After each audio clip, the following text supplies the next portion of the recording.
gabay-gabayan niyo po kami sa aming pag-aaral at bigyan po ng talino sa binibigay na lesson ng aming mga guro. Amen. Ayan. So, magandang buhay, class. So, bago kayo magsiupo, pulutin po muna nyo ang mga kalat sa ilalim nito at ayusin ang mga upuan.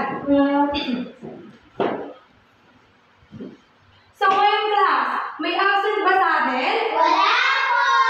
Ayun, mahusay at walang lumiban sa ating ngayong araw. So, dahil dyan, bigyan nga natin ng pakbet sa mga ating mga sarili.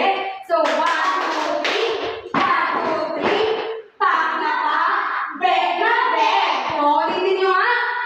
1, 2, 3. Pak na tik. Pak na pak. Bet na bet.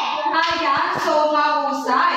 So, ngayon class, lagi natin tatandaan ang mga alituntunin pag tayo ay nag-aaral. So, ano nga ba yung mga alituntunin ngayon? So, ang una dyan ay respeto. So, kailangan may respeto kayo, lalo na kapag may nagsasalita sa harapan. Dapat lagi kayong Titingin. Ayan. So, number 2 naman, understand and participate. So, lagi kayo unawain yung mga pinag-aaralan at maging aktibo sa pakikilahok sa mga gawain. And number 3, be prepared. So, dapat lagi kayo handa sa mga pag-aaralan natin. And number 4, your best effort. So, lagi nyo ibibigay yung best effort nyo sa mga bawat gawain. So, naiintindihan po ba yung mga alituntunin natin sa pag-aaral? Opo! Ayan, so mahusay. So, ngayon class, bago tayo mag-umpisa sa bagong talakayin ngayong araw, maaari ba natin pag-usapan yung mga tinalakay natin kahapon? So, sige nga, sino yung mga nakakalala? Sige nga, ito nga. Nangangon at oportunidad sa mga gawain ng kababayan. Ayan, so mahusay. So, bigyan nga natin siya ng pakbet lab. 1, 2, 3, go! 1, 2, 3. 1, 2, 3. Pak na pak. Bet na bet. Very good. So, ngayon class, nakikita niyo po ba to? Opo! Okay. Ano yung nakikita niyo? Masaya ka. Ano ulit? Masaya ka. Ayan. So, ito yung masayang mukha. So, ito, ano naman yung nakikita niyo dito? Malungkot na ba? So, ito yung malungkot na mukha. So, ngayon class, umpisahan natin para sa pagbabalik-aral ay ibibigay ko sa inyo to isa-isa. At pagkatapos, ipapakita ko sa inyo yung larawan na patungkol sa mga hamon at oportunidad sa mga gawaing pangkabuhayan. So, doon ko malalaman class kung meron nga ba talaga kayong naalala sa mga talakayin natin kahapon. So, naiintindihan po ba? Opo! Ayan. So, ngayon, itataas nyo yung masayang mukha kapag ito'y nagpapakita ng oportunidad. At tataas nyo naman yung malungkot na mukha kapag ito'y nagpapakita ng mga hamon sa mga gawaing pangkabuhayan. So, ibibigay ko na to sa inyo isa-isa. So, pakibasa. Ayan. So, handa na ba kayo? Opo! Ayan. So, una ngayon ay climate change at kalamidad tulad ng bagyo. So, ano yun? Hamon ba yun o oportunidad? So, itaas nga yung mga mukha. Ayan. So, maraming sumagot ng masasayang mukha. Ay, maraming sumagot ng mga malulungkot na mukha. So, tama yung mga sagot nyo dahil ito ay hamon sa mga gawain pangkabuhayan. So, next naman. Paggamit ng mga makabagong teknolohiya upang mapabilis ang produksyon. So, itaas nyo nga yung mga mukha na sagot. Ayun, maraming sumagot ng mga masasayang mukha. So, tama. Dahil ito ay oportunidad sa mga gawaing pangkabuhayan. So, ngayon, mahusay class, nakita ko na marami na kayong natutunan sa talakayan natin kahapon. So, magaling. So, mahusay mga bata. So, ngayon class, alam nyo ba na may inanda si Teacher Ruby ng isang munting aktibidad? Ito ay tinatawag na abracadabra mabuo ka. So, bago natin ito simulan, igugrupo muna kayo sa dalawang grupo. So, di ba kanina may binigay ako sa inyo mga mukha? So, dun sa stick na yon may number doon. So, dun nyo malalaman yung grupo nyo. So, ngayon, pag nakita nyo na yung number na yon, pwede na kayo pumunta sa grupo nyo. So, sa kanan yung group 1 at sa kaliwa naman yung group 2. So, nasa kanya-kanya na po bang grupo? Opo. Ayan, so mahusay. So, ngayon, ibibigay ko na ang magic box. So, sa bawat box na to is may nilalaman na tig-tatlong magic puzzle. So, bubuuin nyo yun sa loob lamang ng 2 minuto. At kung sino grupo ang mauunang makabuo nun, ay siyang magbawagi ng magic prize. So, naiintindihan mo ba? Opo. So, handa na ba lahat? Opo. O, ito na ang tigisan yung magic box. So, ngayon, mag-umpisa na.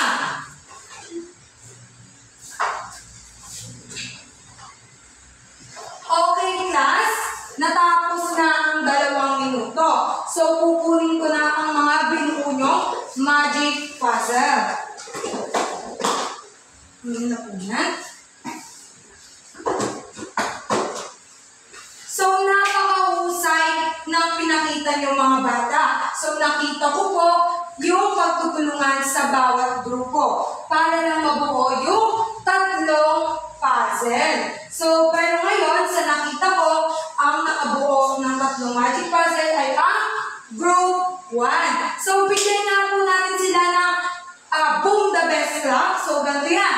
1, 2, 3. 1, 2, 3. Boom, boom, the best. So, kayo nga ulit, bigyan natin sila ng boom the best clap.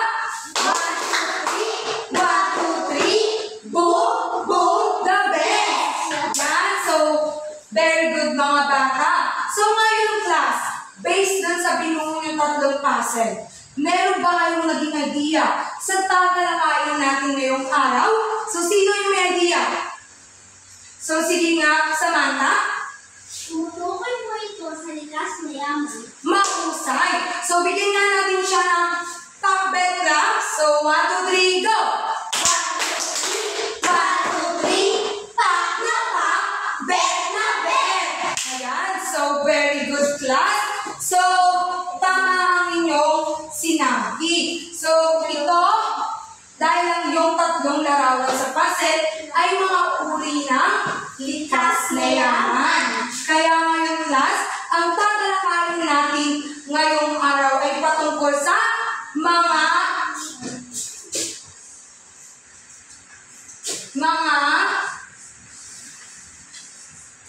pangunahing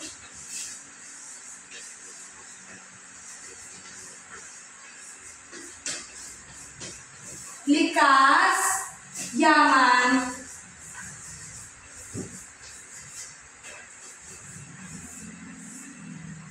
ng bansa. So, ano nga ulit yung tatalakayin natin ngayong araw? Mga pangunahing likas yaman ng bansa. So, mahusay. So, ngayon may papakita akong larawan. So, ano po yung nakikita na dito? Mga hayop. Mga hayop. So, ano pa? Mga bagay. Ayan. So, ano pa po? Mga Ayan. So, saan ito madalas nakikita? Saan pa? Lupa. Ayan. So, tama. Dahil ang mga ito ay, lahat ng mga ito ay likas yaman na makikita sa ating bansa na ginawa ng Panginoon. So, mahusay mga bata. Kaya itong mga likas yaman na ito ay mga bagay na makikita natin sa kapaligiran. Ito ay hindi gawa ng tao, ngunit gawa ng Diyos. So, tama. So, ngayon, isa-isahin na natin sila. So, ang una dyan ay ang yamang lupa. So, pakibasa nga, Johan. Yamang lupa, isa sa mga likas na yaman ng bansa. At ang yamang lupa, itinatanim at nakapag-aano ng palay, gulay at lupa. Ang mga magsasakang Pilipino, umaasa rin sa lupa ang mga hayop. Ayan, so very good, Johan. So magaling. So, ang yamang lupa po ay isa sa mga likas na yaman sa ating bansa. Ito yung mga tinatanim at nakakapag-ani po rito ng mga palay, gulay, prutas, ang mga magsasaka. At inaasahan rin po ito ng mga hayop. So, ano nga po ulit yung mga inaasahan ng mga magsasaka at hayop? Sige nga, sino? Ano? Palay, gulay at lupa. So, anong yaman yun? Lupa! Yan, so magaling. So, ngayon naman, ay dumako naman tayo sa pangalawang likas na yaman. At ito naman po yung yamang mineral. So, pakibasa nga, Samantha. Yamang mineral, isa rin sa pangunahing likas na yamang mineral, may mineral na metal tulad ng ginto, bakal at tanso. May mineral din namang metal at geothermal at pinagkukunan ng elektrisidad. So, magaling, Samantha. So, yung yamang mineral ay may dalawang uri nito. Iyon yung mineral na metal at mineral na di-metal. So, yung mineral na metal, yun po yung mga ginto, pila, at tanso. So, next naman yung mineral na di-metal, ito po yung mga langis, petrolyo, at geothermal na pinagkukunan ng elektrisidad. So, naiintindihan po ba, class? So, ano nga ulit yung dalawang uri ng mineral? Mineral na metal at Metal. yeah, so very good. So, dumako naman po tayo sa pangatlong likas na yaman. At ito yung likas na yamang tubig. So, pakibasa nga, Johan. Yamang tubig. Ito naman ang ikatlong likas na yaman ay ang yamang tubig. Isang arkitekturado ang bansa Pilipinas, kaya naman ang yamang tubig nito ay tulad ng dagat, gulpo, ilog at lawan na ginagawang pangisda at pinagkukunan ng inyong kaliguan at pinagkukunan ng enerhiya. Ayan, so very good. So, lagi natin tatandaan, class, na yung yamang tubig, kaya tayo yamang tubig, kasi yung bansa natin ay isang archipelago. So, dito sa bansa natin, maraming dagat at ilog na pinagkukunan ng mga isda. So, kaya sobrang halaga din sa atin yung yamang tubig dahil ito yung nagbibigay sa atin ng mga pagkain at pinagkukunan ng inumin. So, naiintindihan po ba? Opo. Ayan. Kaya, class, lagi natin tatandaan na dapat natin alagaan at pagyamanin ang ating likas na yaman.